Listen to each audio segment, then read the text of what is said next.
Pernyataan kasasi itu hak ya. Saya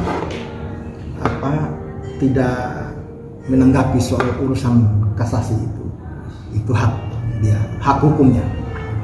Namun pernyataannya ya, yang saya amati adalah tidak pada substansi masalah.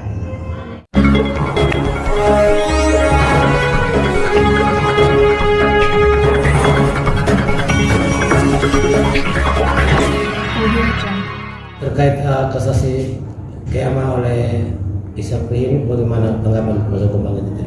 Baik, pernyataan kasasi itu hak ya. Saya tidak menanggapi soal urusan kasasi itu. Itu hak dia, hak hukumnya. Namun pernyataannya ya, yang saya amati adalah tidak pada substansi masalah. Artinya pernyataannya ngawur, bukan argumentasi hukum yang dibangunkan. Saya perlu dijelaskan kembali bahwa putusan Pengadilan Tinggi Kupang itu menerima permohonan banding dari pembanding satu, semula adalah turut tergugat satu, dalam hal ini Bank NTT, dan pembanding 1 sampai dengan 24. Nah,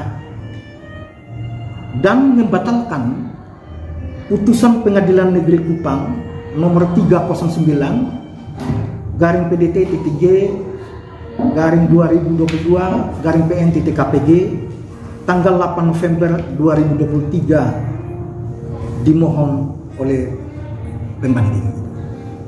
Nah, mencermati keputusan ini, mengadili sendiri, saya membacakan ini karena saya tidak mau menambahkan putusan Pengadilan Tinggi. Menolak eksepsi para tergugat, menolak gugatan terbanding semula penggugat untuk seluruhnya. Yang berikut adalah menghukum terbanding semula penggugat untuk membayar biaya perkara. Dari amar putusan ini ada kurang lebih 26 pertimbangan hukum. Saya hanya mau ambil 2 di bagian terakhir.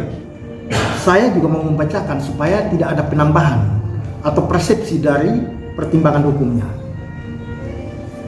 Salah satunya menimbang bahwa terhadap alasan keberatan di dalam memori banding para pembanding semula turut tergugat satu dan para tergugat yang menyatakan bahwa majelis hakim tingkat pertama salah dalam menilai alat bukti dan keliru dalam menerapkan hukum, menurut majelis hakim tingkat banding adalah beralasan hukum dan dapat dibenarkan.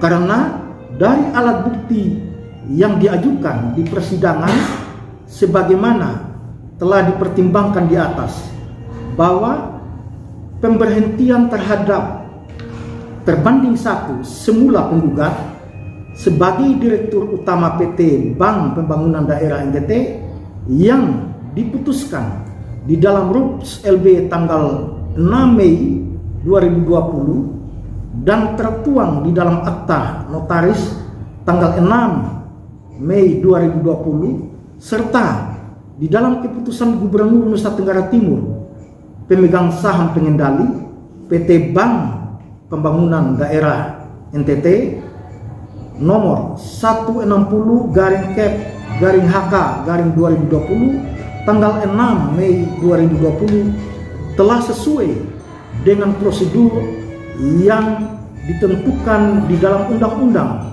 nomor 40 tahun 2007 tentang perseroan terbatas dan anggaran dasar PT Bank Pembangunan Daerah NTT. Itu salah satu pertimbangannya. Yang berikut pertimbangannya menimbang bahwa terhadap alasan-alasan yang dikemukakan oleh terbanding semula penggugat maupun alasan-alasan yang dikemukakan oleh terbanding semula penggugat maupun alasan-alasan yang dikemukakan oleh terbanding 3 semula tergugat 25, dalam hal ini Amos Koraputi, di dalam kontra memori bandingnya yang pada pokoknya sependapat dengan pertimbangan dan putusan Majelis Hakim tingkat pertama. Menurut Majelis Hakim tingkat banding tidak dapat dibenarkan dan harus ditolak karena dari alat bukti yang diajukan di persidangan terbanding 1 semula penggugat tidak dapat membuktikan bahwa para pembanding semula para tergugat telah melakukan perbuatan melawan hukum sebagaimana dalil pokok gugatannya. Jadi itu baru 2 pertimbangan yang saya ambil. Yang lainnya ada kurang lebih 24 cukup baik dan sesuai ketentuan hukum dalam pertimbangan Majelis Pengadilan Tinggi Jepang. Jadi kalau saya berkesimpulan bahwa pertimbangan hukum hakim pengadilan tinggi itu mengacu pada asas hukum yang disebut asas actor incumbit probantio. Artinya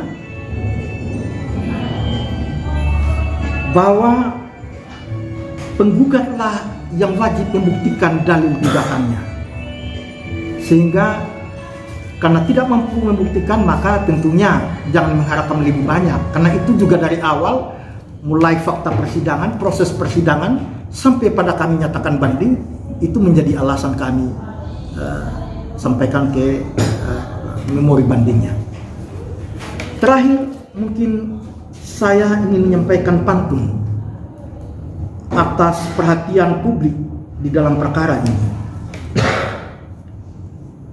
Ada mata di celah dinding, jangan takabur di meja runding. Sudah adil putusan banding, hayalan tuan harus dipending. Demikian. Kita sempat mengungkap soal menurut Pak Ishak majelis di PT tidak mempertimbangkan soal bukti otentik. Dia mengesampingkan bukti otentik dan lebih bukti saksi. Itu menurut Pak Paus seperti apa? Iya, jadi asas hukum kita mengandung nullus testis unus testis. Satu saksi bukan saksi, apalagi saksi yang diajukan tidak punya nilai pembuktian. Bukti-bukti surat itu juga itu hal-hal yang didaur ulang, yang tidak melalui proses laporan polisi. Jadi kalau kita berbicara tentang rekaman, itu harus keputusan dilakrim, Pak. Tidak berdasarkan ahli di luar. Yang punya kompetensi itu adalah polisi, kan gitu. Nah, hal-hal seperti itu saya kira argumentasi non yuridis yang hanya mau mengharapkan putusan yang menguntungkan saja, tetapi lupa memikirkan dasar hukum dan landasan hukumnya. Jadi menurut saya ini konyol, dan kita tunggu memori kasasinya untuk kita babat gitu. Kalau saya demikian. Kuasa hukum Bang Lete menghadapi gugatan banding ini, putusan banding yang diajukan oleh Pak Ishak, apakah Bang Lete optimis akan di MA? Kalau saya dari awal sudah cukup menurut saya bukti yang kami ajukan bahwa gugatan, karena dia tidak mengajukan bukti yang cukup, dengan bukti-bukti yang kami ajukan cukup sekali untuk membatalkan gugatan itu dari awal. Nah, soal nanti pertimbangan saya tidak mau mendahului keputusan Mahkamah Agung tentang kasasinya ini, tetapi saya tetap optimis bahwa bukti-bukti yang kami sudah ajukan kan sebenarnya di tingkat kasasi itu adalah penerapan hukum. Jadi bukan iude faksi tetapi iude curis gitu. apakah penerapan hukum itu telah sesuai atau tidak sesuai? Menurut kami ya sudah sesuai lah. Tapi karena mereka masih mau banding, silakan saja gitu loh. Itu hak mereka. Kalau saya melarang, saya sama dengan mereka yang membatasi saya banding waktu itu. Silakan saja. Menggapai keadilan itu memang perlu capek, perlu macam-macam kita kan gitu. Saya kira itu. Baik, terima kasih Pak Paulus. Oke.